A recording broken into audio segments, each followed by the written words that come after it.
Welcome to the Black Design Collective. My name is Lola Wusu, and we are here with Devin Mercadel, who is an audio and visual artist.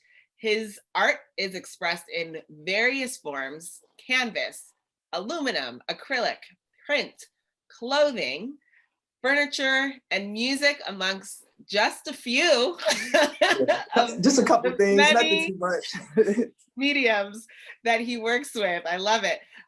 With a desire to inspire humanity through art, each pattern and print is heavily influenced by his life experiences thus far. Ultimately, he leaves the interpretation of each body of work to the viewer.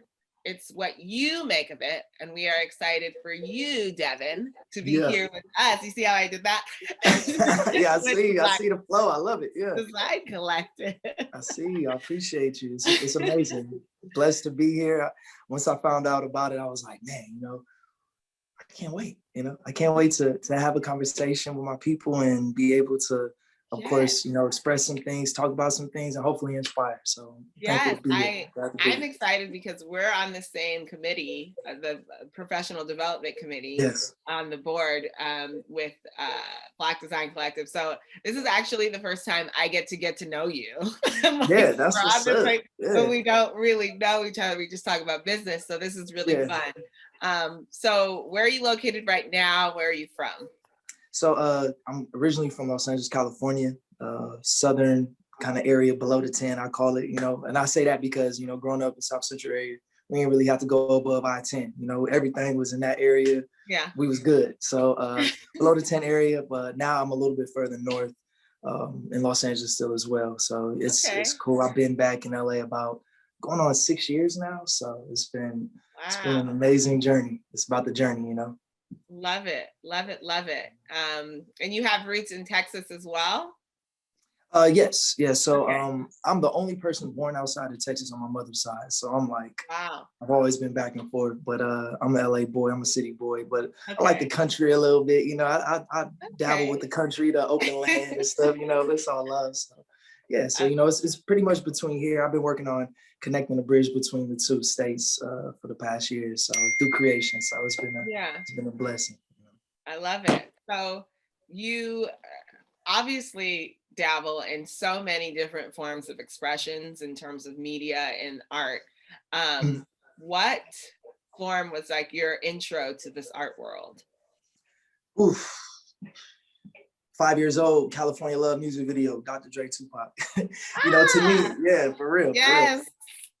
There's this thing called back in the day called The Box. I'm not sure if people remember it, but I remember my parents, I was like maybe 4 years old, 5 years old. Yeah. And I just used to watch music videos all day. So I remember California Love, that video just really stood out to me as a kid. My brother put me on a lot of, hip hop, my uncle rock and roll, my mom R&B, my dad jazz, so I pretty much been, thinking about those things and listening to music my whole life. And I feel like once I saw music videos, I understood just that there was like, it almost was like a different world to me. So when I was looking at film creation, visual content, it really pretty much stood out. Didn't necessarily know I wanted to do that, a 5-year-old kid, I'm just like in awe, like, whoa, like looking at these angles and these shots. But, from a kid, it's always been about creativity, visual content.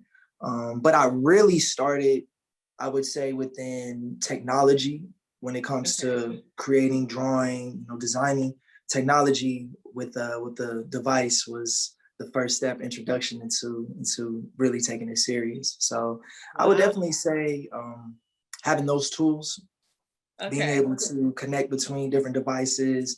If I can't figure it out on here, I'm gonna find some type of way, to get it done. So I would say from a kid growing up, music all day, every day, and then it transitioned into creating with digital content, iPads, different things like that. You're like a true millennial in the fact that like you use like the past and like pre-technology and fully immersed in technology.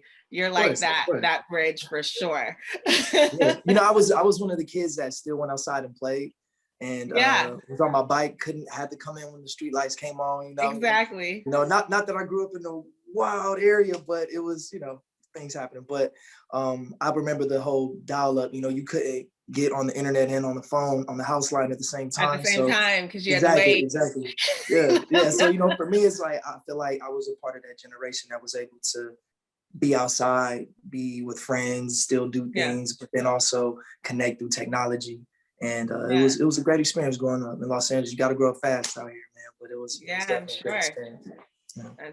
I love to hear it. So you got through so much of that aspect. Where did you like, okay, you got the music aspect, Mhm. you've got technology aspect. Where have you, because you said aluminum, you said Oh acrylic, yeah. I've seen your furniture, I've seen Yeah. murals that you make in the city, like you make clothing. There's so many amazing mediums of art. Like, how did your progression in like music and tech Mhm. create all these tangible items? Life experiences, Yeah. point blank period. You know, it's interesting to think because I didn't necessarily think I wanted to go into like the tech field, but God led me there, you know, and it was an amazing experience for me to have those resources to learn.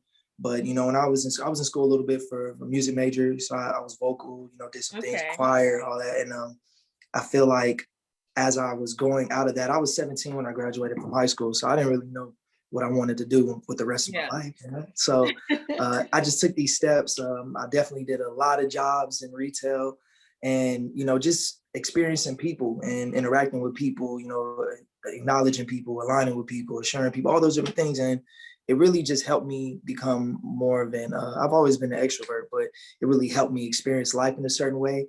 And I don't want this to be too cliche, but I remember the first BDC meeting, like the first one. I think it was about maybe 3 years ago.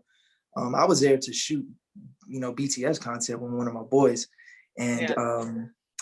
you know, that was the day I found the connect for the textile. Ever since then, I've been designing furniture. So you know, it's like being in Wow. those experiences and being able to, you know, take those extra steps, making those sacrifices, and just taking a leap of faith. I feel like it's guiding me down the path of being able to create different things. I'm not a master at So it, you wait, know. I'm still putting in those 10,000 hours. you So just, all you did was find text. Like, what? How did you equate?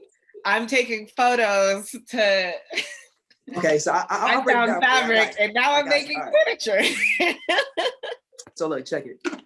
For me, when I started designing, so okay, when we were doing a lot of music in Texas, we were doing shows like, you know, 2 people was in the crowd, but we was Yeah, there. yeah. You know, we was still showing up. And my fam, you know, we was just always creating content, but we couldn't find anyone to create the visual content. So I started taking a lot of photos on my phone, doing Okay. little edits, playing around with different things, having those resources. And then as time went on, I just continued to put in more work and more hours in it. And a lot of lonely nights, you know, a lot of Yeah. late nights, early mornings, but it was definitely worth it. And I think that as I continued to create things, I started to see, you know, it was one friend of mine really liked this design that I did, and I just moved back to Los Angeles, and it just took that one person. And ever since then, I just continued to build and create.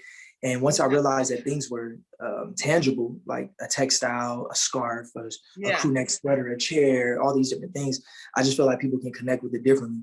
And that's pretty much always been my thing, not limiting myself, I'm probably saying it wrong, not limiting myself, but diversifying myself in different ways to where it can be like a whole world of, you know, Yeah.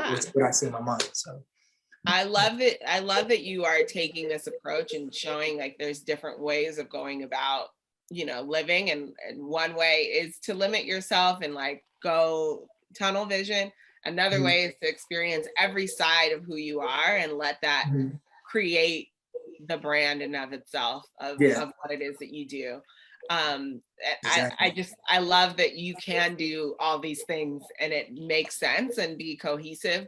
So how would you say, like, do you focus? Like, is there, are you working with a team? Like, I know you just said you were working on a mural and all these, like, how does it work? I Yeah, guess. well, ultimately, you know, I really believe in everything being organic. Mhm. A lot of times when we really push at something, it may not always translate the way we want it to. And Yeah.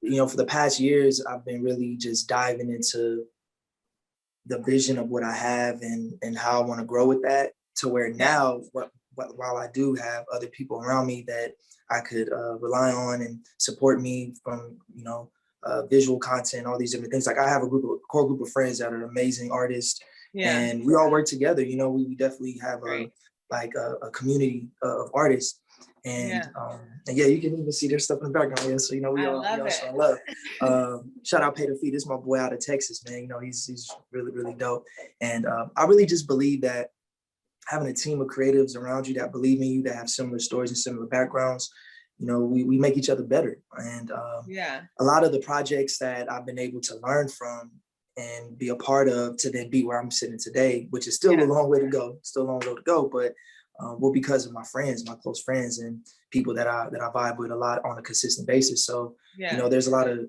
amazing photographers, videographers, designers around myself as well. And we all doing it for the culture and for our people. So it's not just me. I never do this for myself, whether it's from the music side to designing side to whatever it is that I'm doing. Like, it's never just me.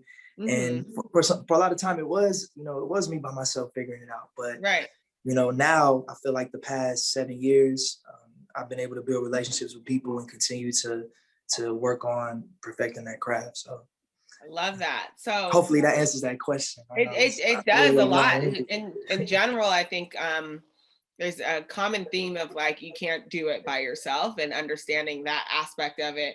But then there's the aspect that you have the audacity to try it, even. Mm-hmm. Like, going back to what you said earlier of like, you were taking photos, you got to connect to textiles, and you had the audacity to try, furniture, and it worked. So that in of itself is amazing to have and take those risks. What would you say in terms of like your customer and what they like, how have they been able to learn what it is that you do and be able to stand behind it? Yes, like your community has helped you feel that this is possible, but how has your customer been able to grasp and get a mind around, furniture versus, music? I just really feed off the energy of people a lot of times.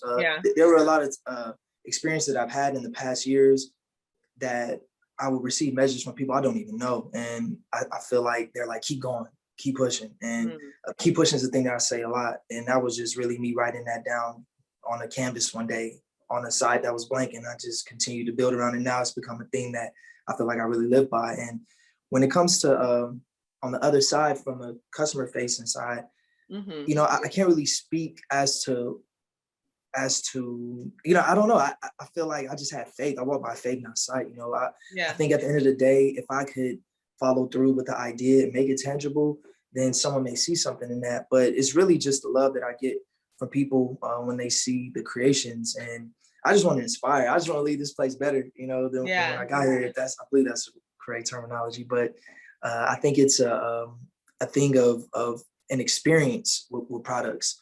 If I make something, it's not just to just sell. I want people to connect with it. I want it to live in the world. I want it to be something that people can look at and remember something. Almost like when you listen to a song and you're like, man, I remember that's great. I remember this girlfriend. I remember this person. It's like connecting with it. So I think that I've just received a lot of love from people that see something that I didn't even see. And going back to what you said earlier, is what you make it. Like that whole phrase, it can mean a lot of things, but to me, is what the viewer sees. Like there's things I've created, canvases, different things, and I see something completely different. But someone else may see something, and I don't want to limit a person, and I think we all still have to dream. So I'm just thankful that people even send that message like, yo, I like it, I rock with it. It's like just that alone shows me that I need to continue on the path that I'm on. So I feel like it's just receiving that genuine organic energy from people around me and people that support me. That's great. I love that you're not only limiting yourself, but you're not limiting who your customer is and what they view your art as. So in terms of like, I guess the business aspect of it all, how do you team up with people? You're so creative in so many ways.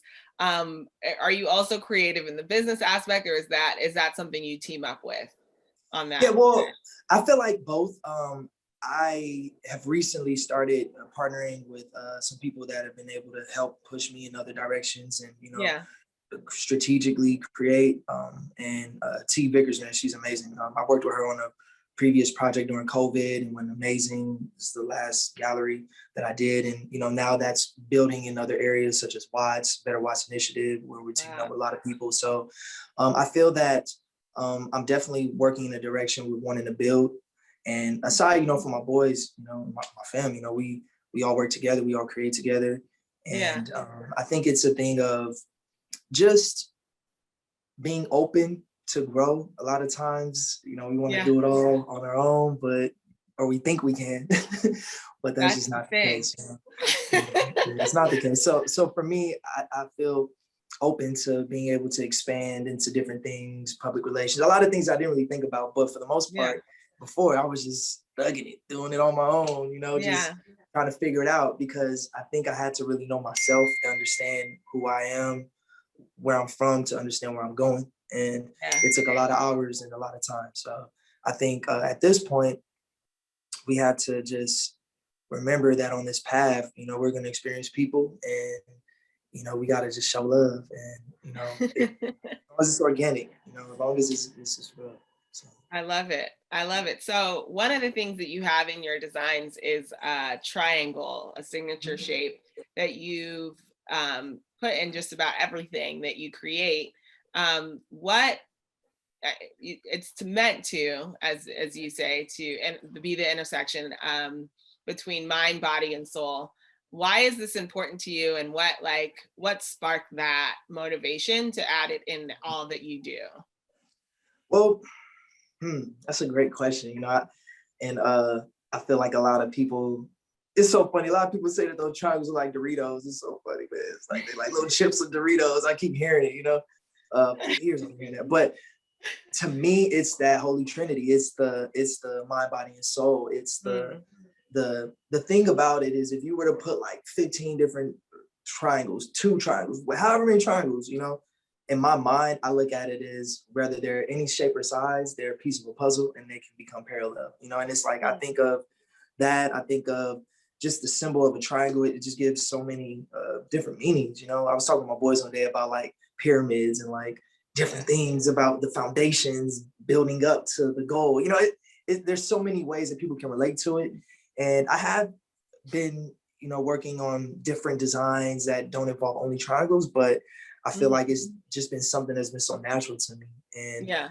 I find it to be, when I'm drawing or creating, painting, it's very, it's a meditative state for me. So I tend to feel that maybe subconsciously I'm somewhere else with it, but as of now, that's the only thing I can think of.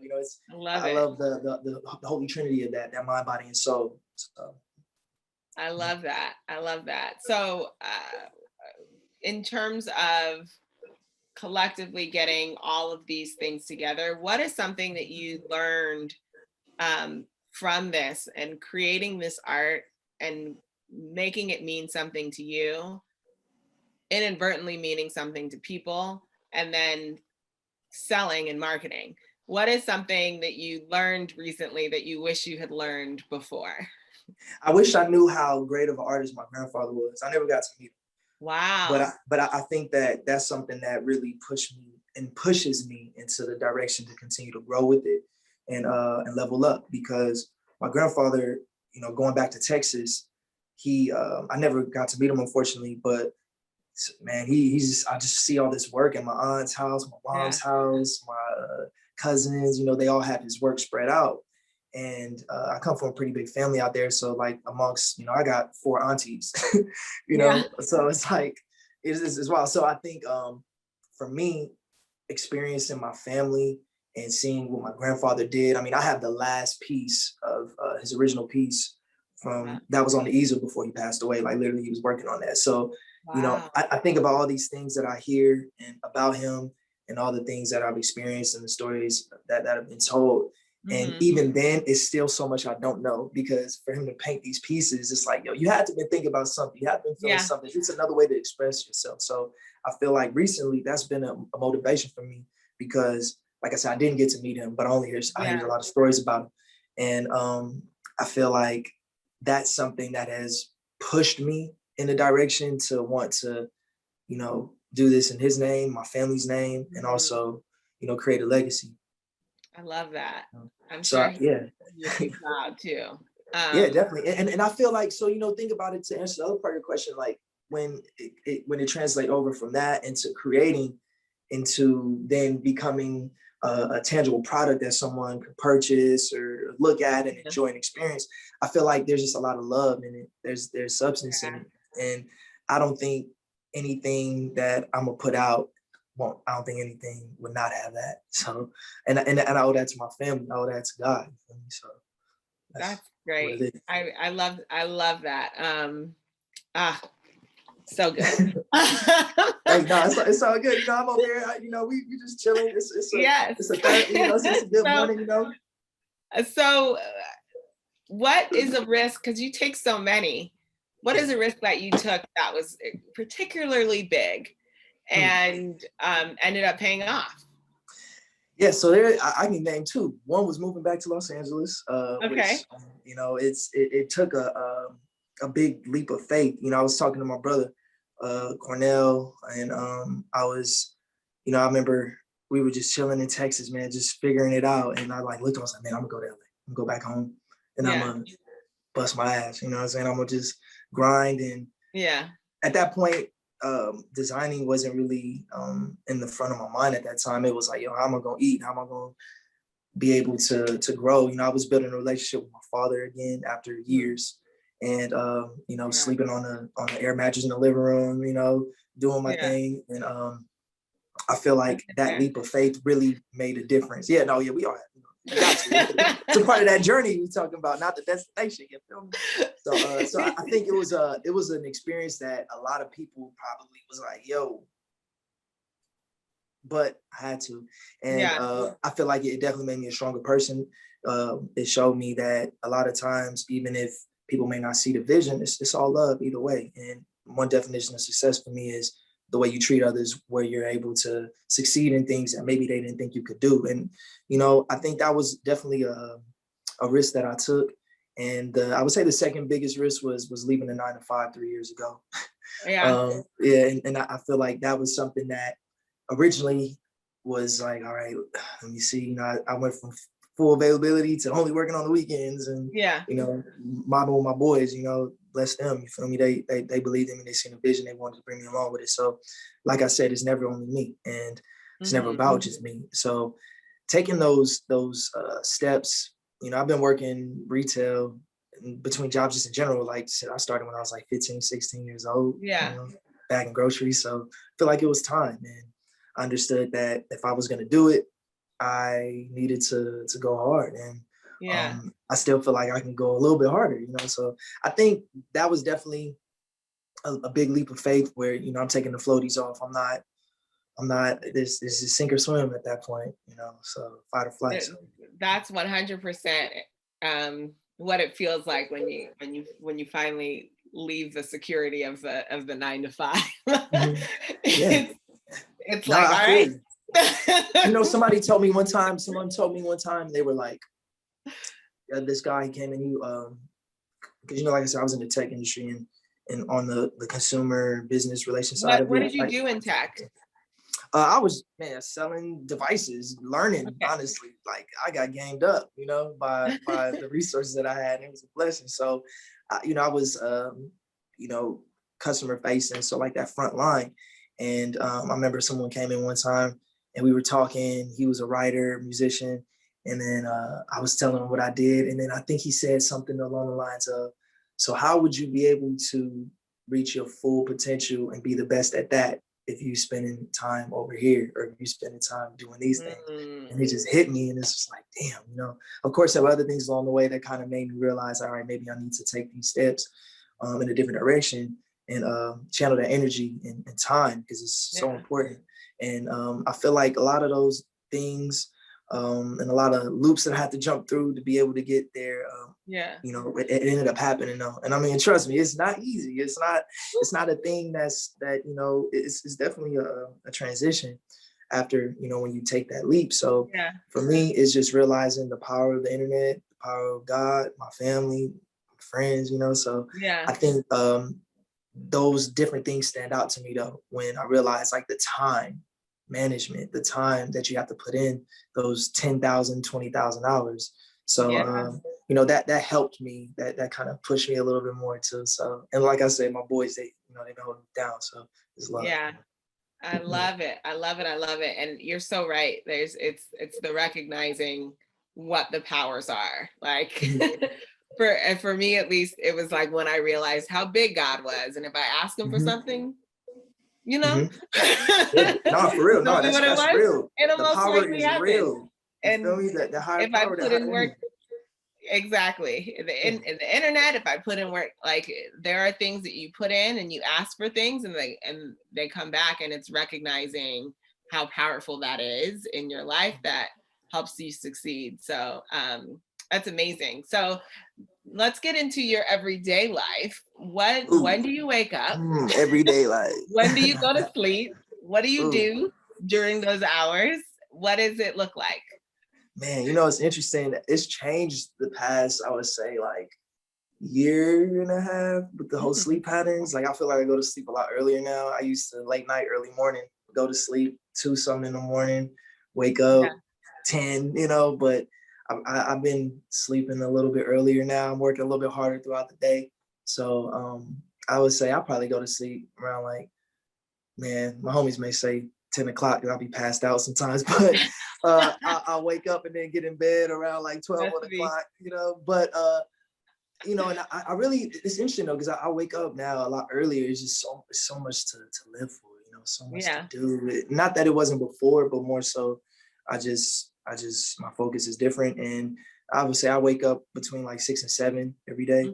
Mhm. And my first thing, I wake up, man, I'm thanking God for another day to be here, to Yeah. breathe, and to be able to be better than the last day. And I think that the rest is important, but man, I got bags. I don't know if it's hereditary or what, you know, but I'm always mobbing. So, you know, it just really depends. Sometimes I have to do a little extra work at night. Like I was up until about 3 o'clock this morning, you know, Mhm. working on things and organizing and, you know, doing the things that people don't really see. So Yeah. and it's a lot of nights like that.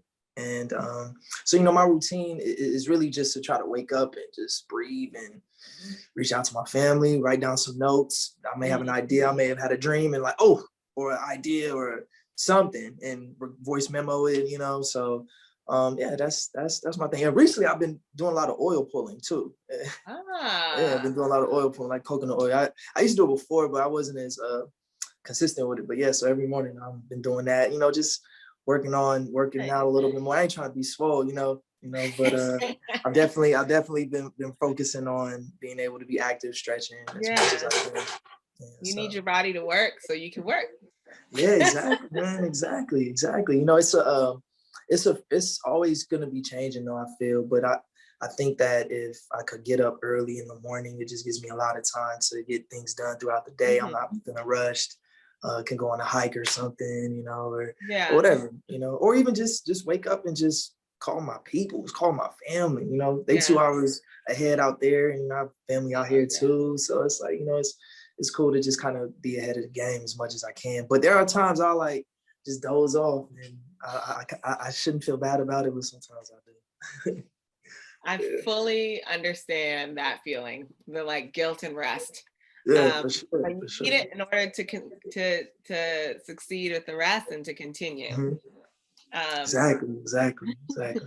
so Yeah. what do you think you're the most proud of in yourself and the people around you?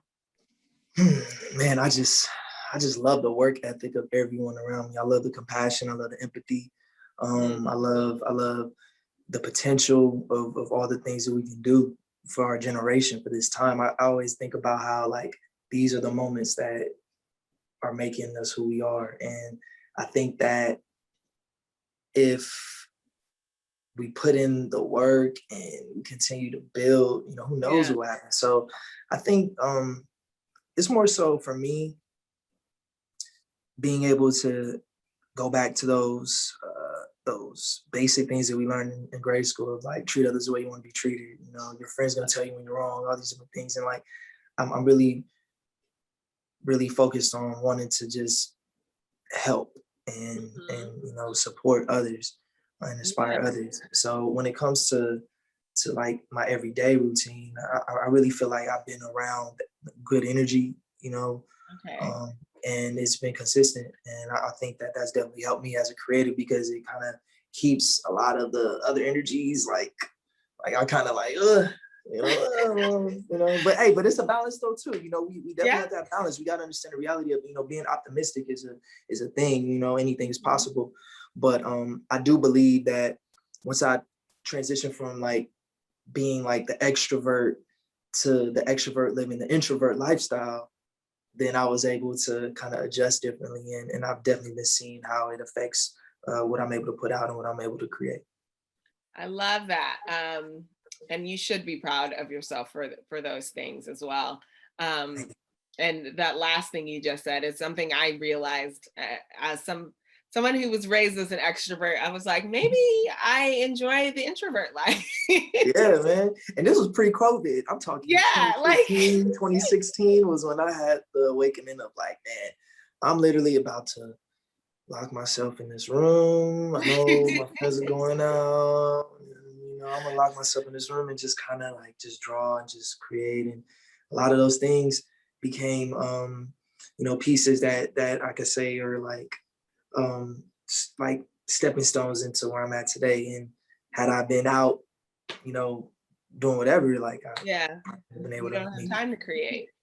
I get that. It's interesting, but you gotta live life though. You know what I'm saying? I'm not gonna sit here. It's a balance. I'm not gonna sit here. Yeah, exactly. I'm not gonna sit here and say, I just work. But at this point, I feel like I remember my father telling me, and a lot of people have said this. It's like when you're doing something you love, it's not considered work. And I've literally felt that these past years. And I take the good with the bad, but I also understand that when you're paying it forward with work and creating, you have that time to be able to kind of sit and chill a little bit, and it could be a little bit of a balancing thing, obviously, that you have to pay attention to. But for the most part, I'm just taking it a day at a time. Patience is like the one thing that I'm working on practicing with everyone, with myself, listening more. I talk a lot. I got suspended twice in middle school for talking too much. So, it's just what it is. So I'm at this stage in my life where, and I'm talking like the second grade and the fourth grade. Wow. It's the truth, and I definitely have a lot to say. I feel like my parents and my aunts and uncles always talk about how when I was younger, I'd be in grown folks' business. Talking about, no, it didn't happen like that. It's wild shit. I'm lost up my back. I like new kids like you. I already know. Hey man, I'm gonna keep it G with you, but I'm working on it though. You're the most fun kids to hang out with. That's for sure. Yeah, I'm working on it though. Working on being. I'm sure paying off as an adult is the thing. Yeah, it's different. It's different for sure. Your curiosity for life never dies, and I love that. Real. That's real. That's real. Thanks for asking. That was good. I like that. So my last question, unfortunately, I'm very fortunate because I love to hear these answers. It's grown to be like my favorite thing is if you were a shoe, what shoe would you be and why? All right, so you're talking to like an ex-sneakerhead, Like I used to really be in the shoes as a kid. Like my mom would be out there waiting with me in line back in like I was like maybe 10 years old, like it's crazy. Like my mom, she real one. Shout out mom. Yeah, so like for me, that's kind of a tough question. But if I had to pick one, I would have to say, all right, I'm gonna go the Nike route. I'm gonna have to say the Air Jordan 1. All right, classic. It could be the black and red ones, or the Royals, the black, blue, and white ones. And reason being, I feel like is because it was a shoe that had a staple during a time when it wasn't normal. You know, it was like a band shoe at one point. And that just reminds me of myself a lot of times. It's like, I'm gonna try to do it, you know, I'm gonna try to create it, I'm gonna try to build it. You're gonna tell me no, I'm gonna keep pushing. And so, and that shoe I've had since like 2013. I recently did an art project that they got destroyed, but I still got them, you know, so I'm gonna clean them. But I think that that's a shoe that really like stands out to me. But my everydays are like, you know, Cortezes, you know, just like just real chill Reebok classics, you know. So, but I think the Royal or the Bred ones would be the shoe. It just goes with anything. I love hearing these explanations, and yeah, that's a classic shoe that did so much for the sneaker community, that did so much for culture, that did just a lot. Exactly. I love that. We actually just spoke to somebody who works for Nike, and it's so interesting to hear like the differences and people who who identify with shoes, why they do, and how it displays into their personalities. But thank you so much for joining us. Yeah, it's all love. Yeah, I appreciate it. I appreciate it. Part of the Black Design Collective in general, for the work that you do with us. Yes, I appreciate all that you are and your perspective on life and art. So thank you so much. Thank you. I appreciate it. And everybody out there, you know, keep pushing, and, you know, we all spinning in space on the rock, you feel me? So it's all possible. And I thank you guys for having me, and I look forward to the future of the BDC. Definitely. Yeah, where can we find you? Devin Mercadel. If you just search that, you'll find me.